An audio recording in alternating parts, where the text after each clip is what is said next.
There's an old empty tub in my garden and it's full of soil, so naturally it's time to make something.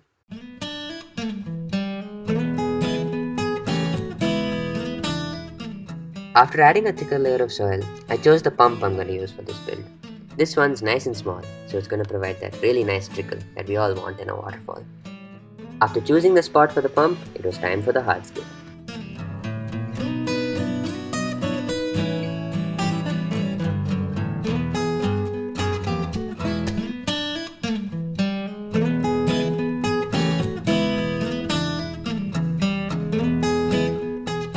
Just to make sure the hardscape was stable, I pushed everything around a little.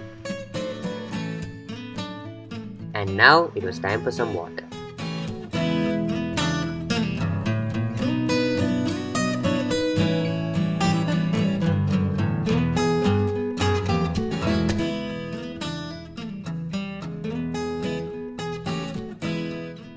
And now it was time to test the waterfall. Naturally, we don't want it to look like someone's peeing on the rocks. So, I adjusted the top rock to get that waterfall look.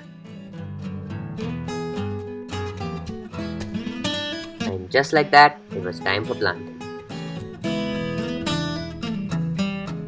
I've chosen plants like this syngonium that grow well in this type of watery environment.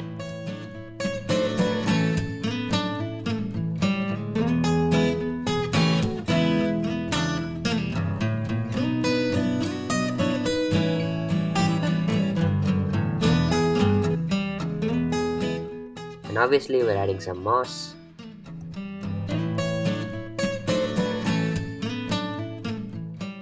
And some floating plants.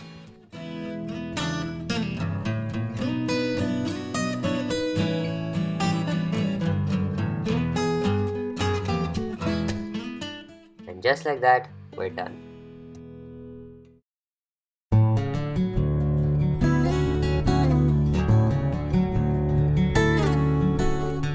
This is a simple and very easy to do build, provided you're willing to lift the heavy rocks. This type of waterfall is a nice addition to any part of the house, and it looks amazing. So if you want the sound of gushing water in the corner of your living room, this is the build for you. Thanks for watching, and I really hope you liked it.